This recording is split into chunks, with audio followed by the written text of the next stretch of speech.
Magandang umaga po sa ating lahat. Ako po si Sister Gemma po na kapatiran po niyo sa LOH Las Vegas po.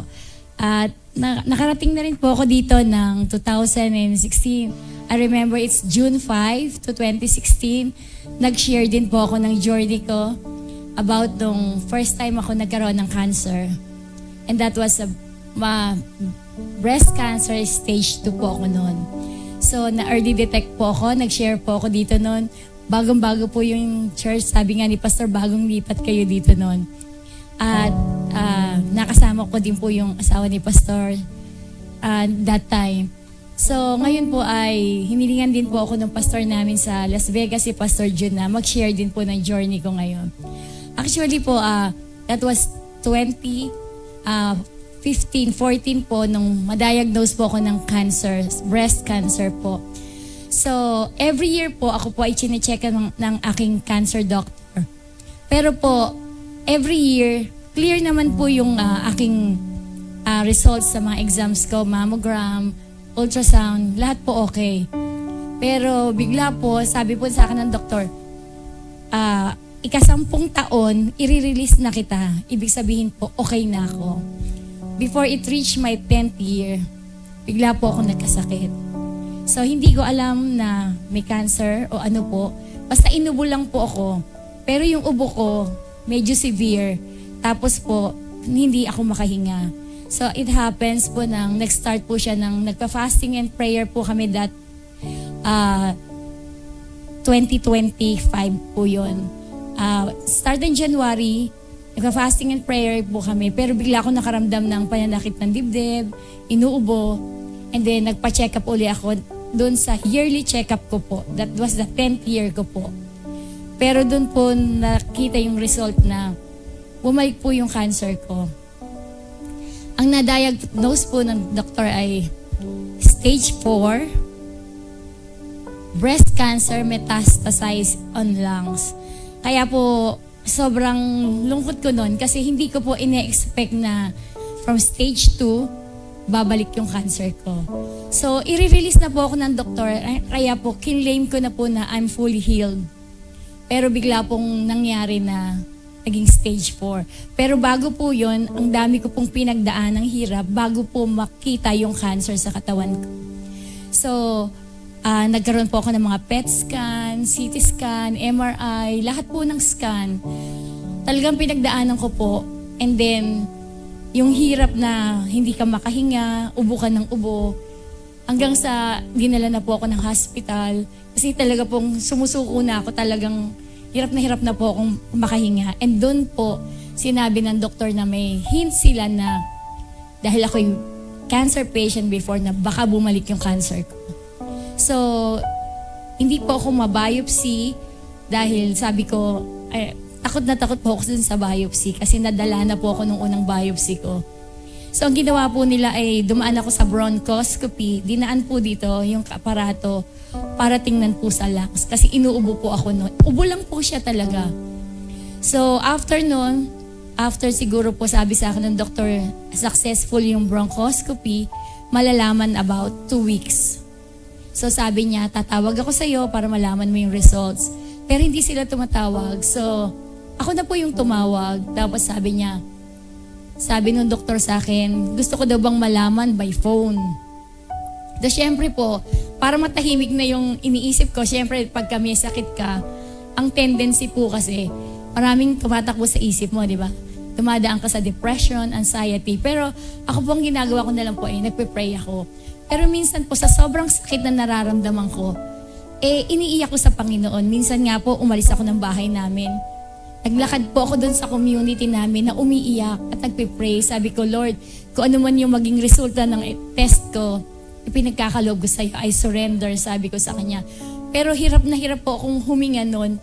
Pag-isa po ako naglakad, hinahanap ako ng mga anak ko. Sabi ko nga, Lord, sabi ko kung ito hindi ko malalagpasan, alam kong kasama kita. So that time po, nung kinabukasan po, tumawag ako doon sa doktor. And then nung sinabi niya sa akin na gusto mong malaman by phone o magbisita ka na lang sa akin. Sabi ko, by phone na lang po. Sabi niya sa akin, yung diagnosis mo is stage 4. Siyempre po, nakakagulat kasi ang sabi niya sa akin stage 4 breast cancer na nagmetastasize sa lungs and it's end stage. So siyempre po, kapag sinabi ka ng end stage, parang wala ka ng hope na mabuhay. Kasi sabi ko, ang tanong ko sa kanya is it curable? Sabi niya sa akin, no. It's not curable, but it's treatable. Maaari nating daanin sa paggamot, pero walang pag-asang gumaling. So, hindi po ako umiyak noon. Ang pakiramdam ko lang nagtitiwala pa rin ako sa Panginoon. And then, that time, yung anak ko nag-work at home, pumunta siya sa kusina, and nandun po ako sa kusina noon. Sabi ko sa anak ko, anak, i-cancel mo na yung ticket natin pauwi ng Pilipinas. That's last year po. Sabi niya, ang trip na yon is for October.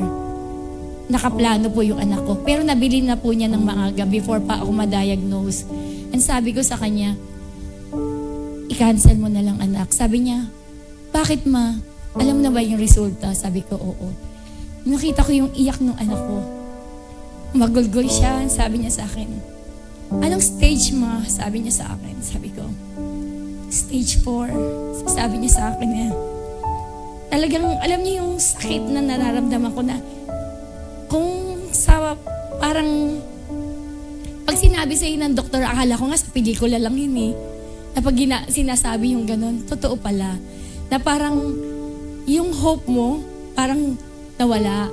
Parang iniisip mo na, hanggang kailan, di ba? Ang tanong mo sa sarili mo, hanggang kailan? Hanggang kailan ako kukunin ng Lord? Hanggang kailan yung buhay ko? Sabi ko gano'n. And iyak na iyak ng anak ko. Sabi ko, nak, huwag kang umiyak. Sabi ko sa kanya, hindi pa naman katapusan ng buhay ko. Hindi pa rin katapusan ng mundo. Sabi ko sa kanya. And I still trust God. Sabi ko gano'n. So, anong plano mo? Mama, sabi ko sa kanya, hindi ko alam. Pero ang sabi ko sa kanya, ayoko nang mag-chemo. Kasi the first time po na nag-chemo ko is sobrang hirap po. Naranasan ko po yung 16 chemo.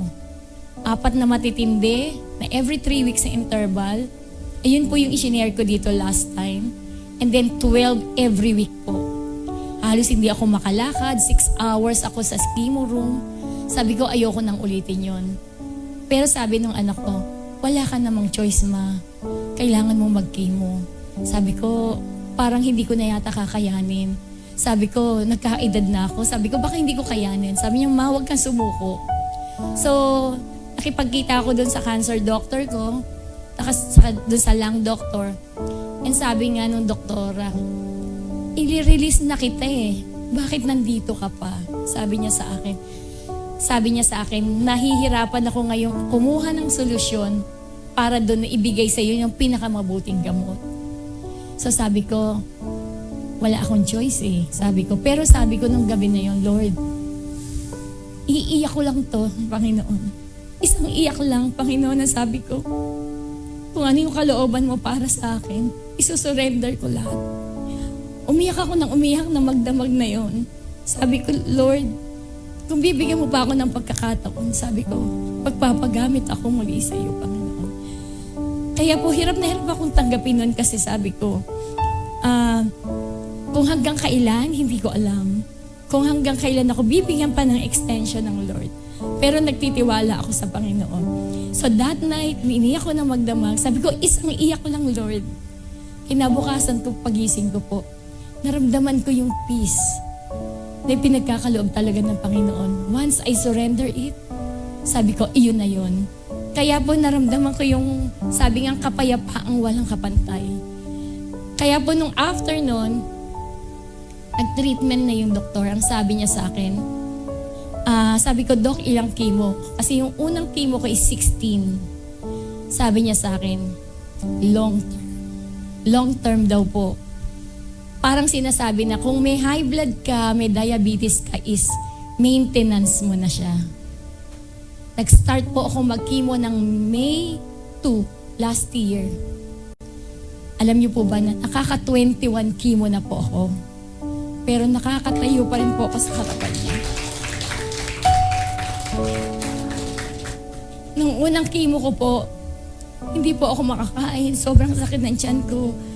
Ayoko po kasi nung masyado pong matapang yung gamot. So talaga pong hindi ako makalakad, yung mga muscles ko nangangato.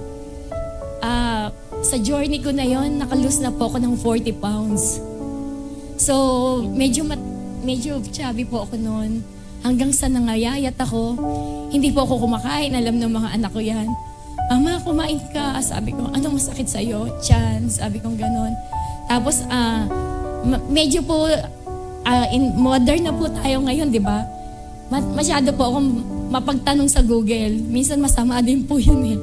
Kasi pag nakikita ko po yung resulta, tinitingnan ko, anong ibig sabihin nito?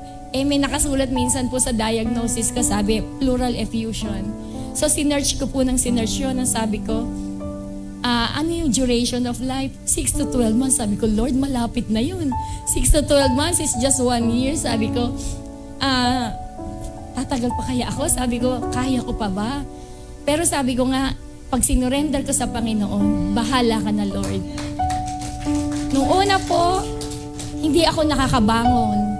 Unang chemo ko pa lang, nakalbo na po ako. Kaya sabi ko, ayokong umuwi ng Pilipinas na ganito ako. Pinilit ako ng mga anak ko. Sige ako, umuwi ako ng October last year. And then bumalik po ako ng November. Kada chemo ko po, dapat po mataas po yung white blood cell count ko. Kasi hindi po ako makikimo kapag mababa. Ang bracket po is 4.5 up to 13. Pero ang score ko lagi is 2 or 1. Kailangan po, ikimo pa rin ako. Nung una po, hindi ako kinimo ng doktor. So, nag-lapse po ako ng isa. The following week po ako kinimo. Pero nung mga sumusunod, lagi pong 1 lang score ko and 2. Pero pinupush through pa rin ng doktor na ituloy yung chemo. Kasi po, yun lang daw po yung pag-asa ko. Sabi ko naman sa sarili ko, pag sinabi na sa akin ng Panginoong tapos na, saka ako hihinto. Pero pag nakikita ko yung mga anak ko, tsaka yung pamilya ko, yung mga mahal ko sa buhay sa Pilipinas, sabi ko, lalaban ako. Kasi yun lang yun lang yung pag-asang pinanghahawakan. Alam niyo po kasi, kung sa buhay natin, ang inaasahan lang natin ay ang mundong ito, wala po tayong pahihinatnan. Wala po tayong mararating. Pero pag tayo po ay nagtitiwala ng buong buo sa Panginoon, ipagkakaloob niya sa atin yung hinihiling ng puso natin. Sabi nga ng Panginoon sa promises niya, tumawag ka sa akin. Call to me and I will answer you. Di po ba? Pag tumawag tayo sa Panginoon, sasagot siya dun sa dalangin natin. Ano daw po yung desire ng heart natin na naka-align sa Kanya, tutugunin ng Panginoon. At naniniwala po sa bawat struggles and trials na pinagdadaanan natin, may solusyon po ang Panginoon. Naka-ready na po yan. Minsan nga po, dati nakapag-post ako one time na sabi, bakit daw pinadadaan sa troubled waters ang mga anak ng Diyos? Ang sagot ng Panginoon, kasi hindi daw po marunong lumangoy ang kaaway. Kasi protektado tayo ng Panginoon. Kaya po yun, pinanghawakan ko yun. Sabi ko, Lord, sabi mo magtiwala sa iyo. Pinanghawakan ko po yun. Kaya po, pag hindi ako kumakain, talaga pong pinipilit ako ng mga anak ko. Sabi niya, Ma, laban lang. Pag tinitingnan ako ng anak ko, Ma, kamusta ka? Sabi ko, okay naman. Pag nakikita ko na every 3 weeks po yung interval, wala na akong buhok.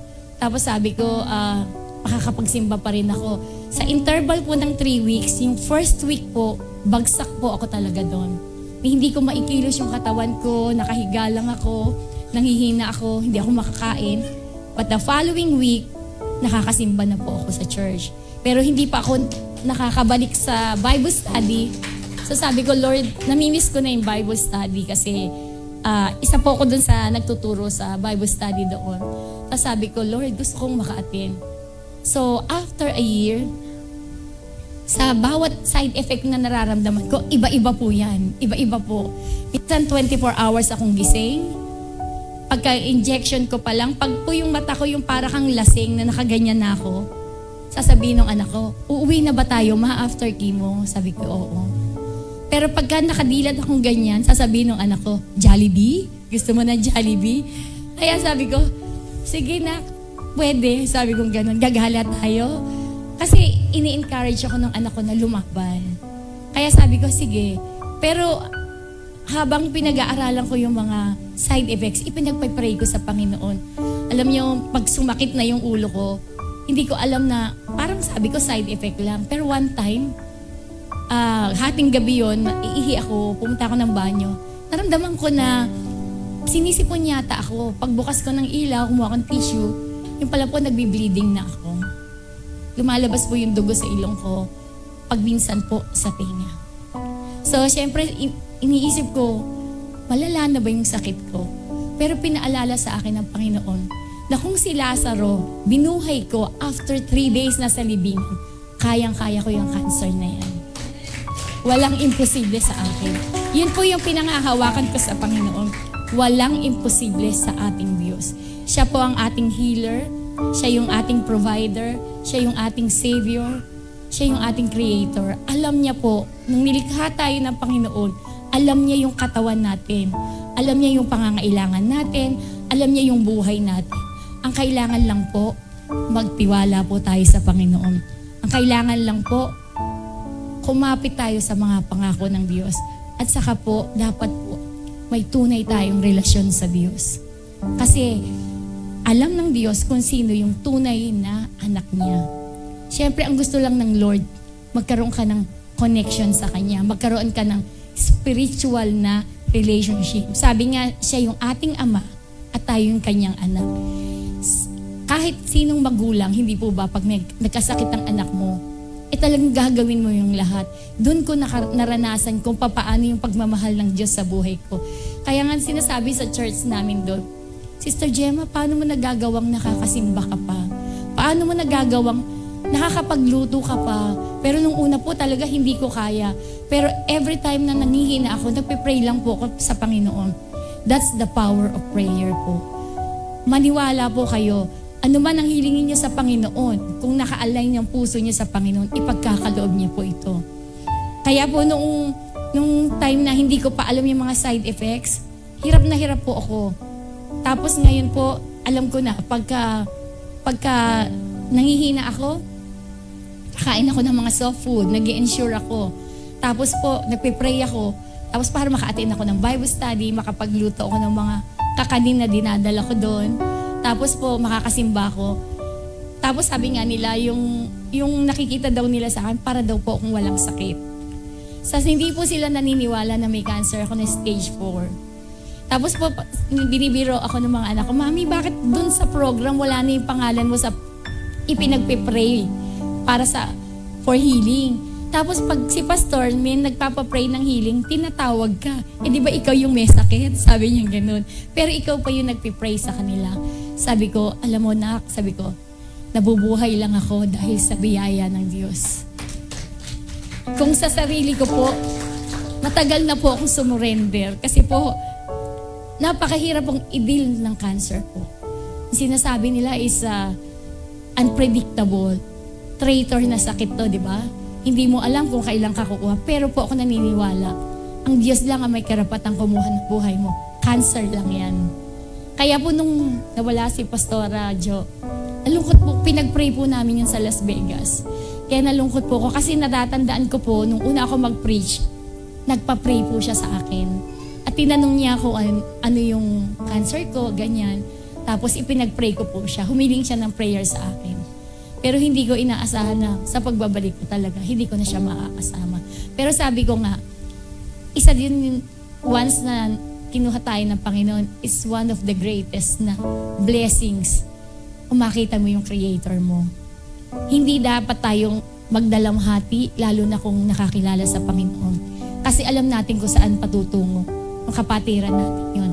Kaya po yun ang importante, yung may relasyon tayo sa Panginoon kasi po, anumang circumstances ng buhay natin, nandyan lagi ang Diyos na laging umaalalay. Kaya po napakadaming promises po ng Lord.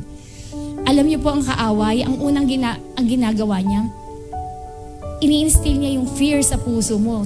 Yung takot ba? Natatakot ka na mamamatay ako, natatakot ako na may maiiwan ako, natatakot ako na wala na akong pag-asa. Pero po pag nagtitiwala tayo sa Panginoon, wina-wipe out niya po lahat yun. magiging papalitan niya ng sabi nga, in fruit of the Spirit, yung joy. Mararamdaman niyo po joy, even po na nasa lowest point ka ng buhay mo. Mararamdaman mo yung true joy kasi si Kristo nasa buhay mo. Kaya po, mararanasan mo lang yan kapag ka may relasyon ka sa Panginoon. Kaya yung true joy, peace, sabi nga po, ano ba yung peace, di ba? Nandun ka sa, parang pagka nandun ka sa trials ng buhay mo, para kang nalulunod, di ba? Parang na-overwhelm ka sa dami ng naiisip mo na hanggang kailan, Lord? Hanggang kailan na walang kasiguruhan? Sabi nga, kahit doktor, hindi ma-predict kung kailan ka kukunin ng Panginoon eh. Pero alam niyo po, pinapalitan to ng iba ng Panginoon. Yung peace na walang kapantay. Tapos yung takot niyo, mawawala po yun. Kaya sabi ko nga, makakauwi-uli ako. Kaya po, pangalawang, na nakabalik po ako sa Pilipinas. Kahit